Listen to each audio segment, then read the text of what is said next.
So, you like ARPGs, but Blizzard disappointed you one more time. And you're not very well going to wait for Diablo 4 to release, and you want to try to kind of enter Path of Exile. So here's my tips. Like, how can you get an introduction from this? Let's go. First of all, this is the passive tree. You get 7 classes, there are 7 classes. So when you start the game, you have to choose your league. There's permanent leagues and there's temporary leagues. There's hardcore versions of these leagues and there's solo self-found version of these leagues. It's basically when you don't trade, you can trade, you just play it yourself. And after you choose your league, you have 7 classes to choose from. That's the Witch, Duelist, Ranger, Scion, Marauder, Shadow, and Templar. And the classes, they start exactly here, here, here, here, here, here, and here. And the 7 classes actually start around the center. So here's the Witch, it's basically intelligence. This is the Marauder, it's strength. This is the Ranger, that is basically dexterity. And these 3 are the hybrids of intelligence, dexterity, called the Shadow, dexterity, strength, called the Duelist, and strength, intelligence, called the Templar. And there is a 7th one that you can unlock very early in the game, in the first act, I think in like 30 minutes of game. I mean, if you don't know the game, it might be like 1 hour and a half, but it doesn't matter. Like really fast, 20 minutes, 30 minutes in game. The first time that you ever play forever, you unlock the Scion that starts here, but it's kind of advanced, it's very complicated to build about it, and that's fine. So the passive tree goes around this.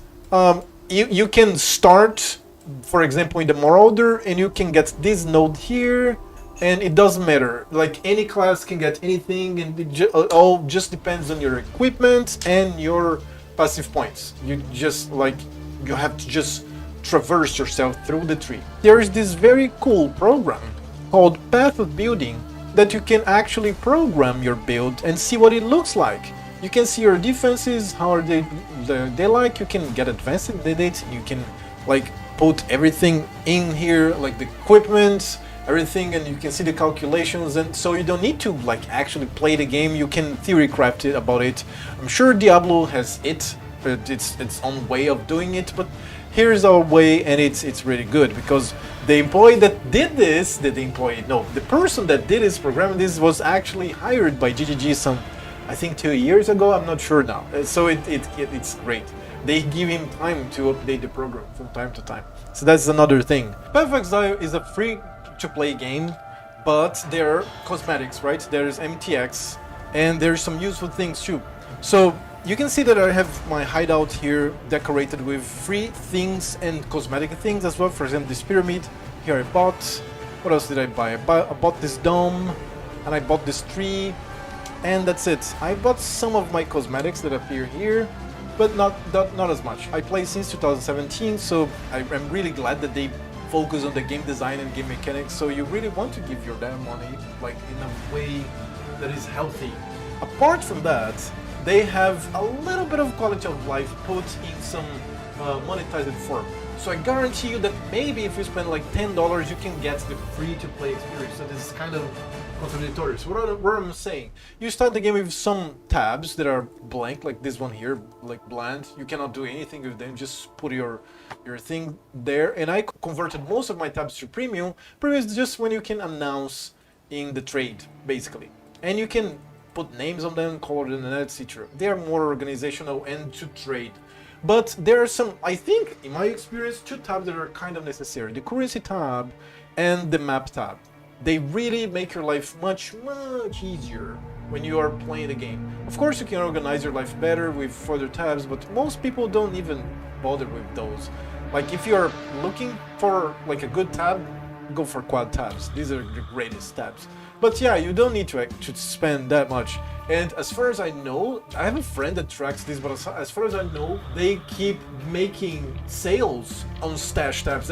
Those are called stash tabs every 2 weeks. So it's weekends, the sales. So every 2 weeks is going to be like dirt price. It's really very cheap. So you don't need to spend that much. So one concept that is very interesting that in Diablo you have runes. You have some, you have the skills, and you have some runes with each skill. I'm talking about Diablo 3 here. So you can modify each of your skills with a rune. What happens in Path of Exile is kind of similar. You can see here the symbols of the ones that I'm hovering the mouse are different from the symbol of this one here. These are called active gems, and these are called support gems. So my active gem is what we call Bone Shatter, right here. That's Bone Shatter, okay? And I modify Bone Shatter with the support gems. I have 5 support gems modifying Bone Shatter right now. In here, for example, I have Ancestral War Chief, that is a totem. I have, together with Ancestral War Chief, I have Vengeance. That is a triggered skill when somebody hits me. So both the Ancestral War Chief and Vengeance are being supported by these 3 support gems here. So it makes these 5 link that we call here, this 5 link is actually a double 4 link. This 6 link is actually 1 6 links. That's what we call. So that's it. So another cool thing of Path of Exile is bartering.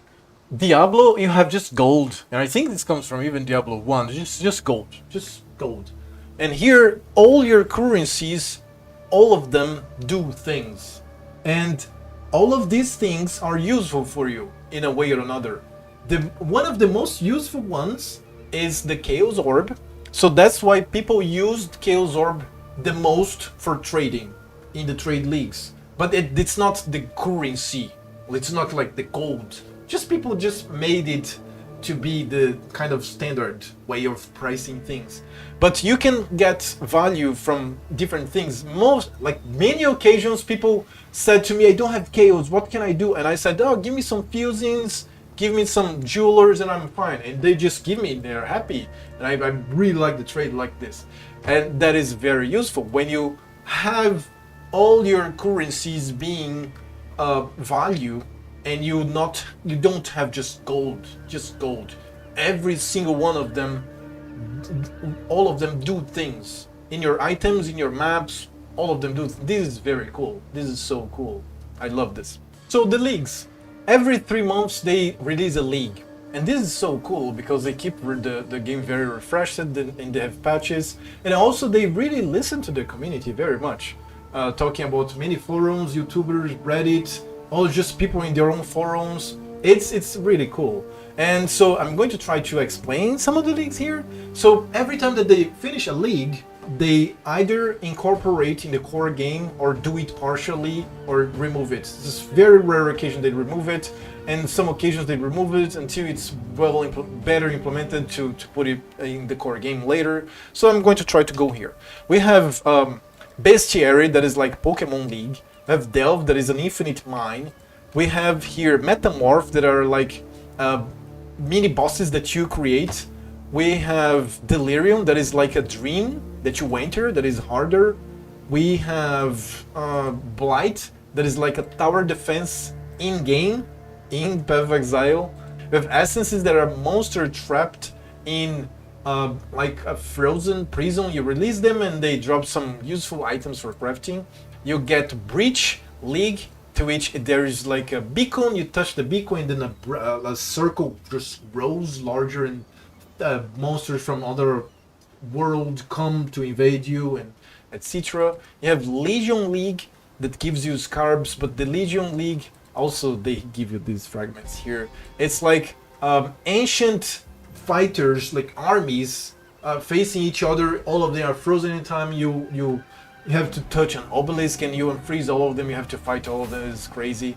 We have had the Shaper, the Elder, the Maven, like endgame bosses with a lot of deep lore behind them that they drop some stuff. Ascendancy League, that is a league that started what we call the Ascendancies, that are subclasses. You can see 3 here, 3, 3, 3, 3, 3, and 1 of the Scion. So each one of the 7 classes, each one of the 6 classes around this central circle has 3 subclasses called Ascendancies, and the central one has just 1 Ascendancy that can become a hybrid of all of those other 18 classes. It's really cool. It's Ascendancy League. So there are some other leagues that are kind of hard to explain because they are in affixes of monsters, and some have been removed, and they started to remove very old leagues that are not compatible with the modern gameplay anymore. But they keep working the game, and the game gets better and better and better as it keeps coming new, just welcoming new content every 3 months. And sometimes they just patch up something that's like a bug, like they did, for example, before yesterday. They patched up an old bug of some weird texts. So we have a very good staff of people working for us gamers, so that we can have a great game. Seriously, I fucking love this game, I can tell you that. So I think that's it. I hope I have made myself a little clearer about how the game works, and you can get many guides from us streamers. I'm a small streamer, there's bigger streamers there, but people have guides for all sorts of things. They have builds or guides covering a little mechanics, and they have analysis of deaths and all kinds of things being explored in YouTube and Twitch as well. So just go explore, and welcome to the community of Path of Exile players. I hope that you stick with us until Path of Exile 2 comes out. And I see you in another video. Bye. Remember to drink water and be awesome.